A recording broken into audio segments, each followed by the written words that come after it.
చూడు, నువ్వు ఈ ఊళ్ళో కడుగెట్టగానే జబ్బ సత్తువతో కండ కవరంతో దెబ్బ కొట్టావు. ఇప్పుడు నేను కొట్టాను దెబ్బ. జబ్బ సత్తువతో కాదు, బుర్ర బలంతో. అది రాయుడు గారి దెబ్బ అంటే. అమ్మో అమ్ము, ఏళ్ల పెళ్ళాలు తాడు పెట్టిక్కిన తెగ, ఏళ్ల నోరు పడిపాను, ఏళ్ల కాష్టాలు కాలిపాను. పసిబిడ్డను చేసి అట్ట వాతలు తేలేదట్టు కొట్టడానికి వాళ్ళ చేతులు అట్ట వచ్చినాయో, ఏళ్ల చేతులు ఇరిగిపోను. మరి ఈ రాయుడు గాడి ఆగడాలు మితిమీరిపోయినాయి. ఆయన నలుగురిలోనూ నిలబెట్టి ఇంత గడ్డి పెడితే తప్పితే బుద్ధి రాదు. చూస్తా చూస్తా ఆడి సంగతి నేను తెలుస్తాగా, నువ్వు ఊరుకోరా. ఇదిగో అమ్మాయి, ఏంటమ్మా, బిడ్డను జాగ్రత్తగా చూసుకోమ్మా, నేను వస్తా. మంచి పని చేయడం తప్ప మరొకటి తెలియని నువ్వు ఇలాంటి పని చేసావని ఎలా అనగలిగారయ్యా? ఆ రాయుడు తలుచుకుంటే గుళ్ళో ఉన్న దేవుడు కూడా తప్పు చేశాడని నిరూపించగలడు పార్వతి.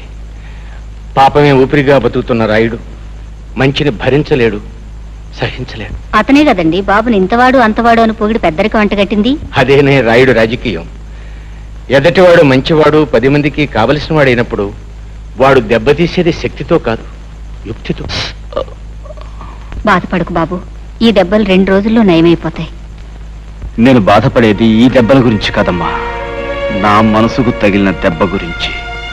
ఆ రాయుడు మాయలో పడి నా వాళ్ళు, నేను నమ్మిన వాళ్ళు నన్ను అనుమానించేందుకు బాధపడుతున్నాను. ప్రజలు గొర్రెల మందల లాంటి వాళ్ళు.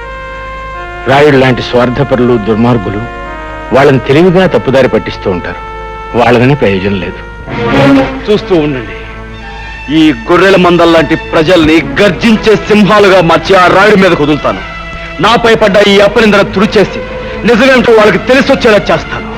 ఆ రాయుడు దెబ్బ కొట్టింది నీటి పావులు కాదు, తాచు పావులని నిలుస్తాను. బాబు, రే రాయుడు, నీ బతుకులో నిప్పెట్ట. అన్యాయంగా హరిబాబు మీదకి నేరం నెట్టి నీ ముదనష్టం పంచాయతీలో పెట్టి ఆయన కొట్టించి ఊరి నుంచి గంటేస్తావంటా. నువ్వు నీ పెద్దరకు నీ పంచాయతీ బూడిదైపోను. ఒరేయ్, ఇన్ని సంవత్సరాలుగా నిన్ను చూస్తున్నానే, భయపెట్టో మాయ చేసో నా బిడ్డను నీ గుప్పిట్టో పెట్టుకున్నావు. నా కూతుర్ని అల్లుడిని ఊరి నుంచి తరిమేశావు. నా వాళ్ళని నాకు కాకుండా చేస్తున్నావు కదరా నీ నోరుపాడా. ఊళ్ళో మంచిని చంపేశావు. నీ మాటకి ఎదురు లేకుండా చేసుకున్నావు కదరా సచ్చినాడా. ఇవాళ హరిబాబు నీ ఆటలు సాగనివ్వటం లేదనేగా ఆడి మీద అంత నిందేశా. ఒరే రాయుడు, ఈరిగాడు కూతురికి అన్యాయం చేసింది నీ కొడుకేరా. వాళ్ళిద్దరూ కలిసి తోటలెమ్మటా దొడ్లెమ్మటా తిరగటం నా కళ్ళారా చూశాను రా ముదనష్టం చచ్చినాడు. రేయ్, నిన్నంత తేలిగ్గా వదలనరా. నిజాలన్నీ కూడగట్టుకుని సాక్ష్యాలన్నీ తీసుకొని ఆ రత్తబండ దగ్గర నీ బతుకు బజారు పారయ్యేటట్టు చేస్తాను. ఊళ్ళో వాళ్ళందరి చేతుల్లో నువ్వు కుక్క తాగొచ్చేటట్టు చేస్తాను రా. రేయ్, ఈ జగ్గమ్మ నీ పాలిట అమ్మోరైపోతుంది. నిన్ను సర్వనాశనం చేస్తుంది. జాగ్రత్త. ఒరే, నీకు ఒక కూతురు ఉంది కదా, దానికి ఊళ్ళో వాళ్ళందరూ ఉసురు తగలకుండా చూసుకోరా. నీ బతుకు చెడ మొదలొస్తాం చచ్చినాడు.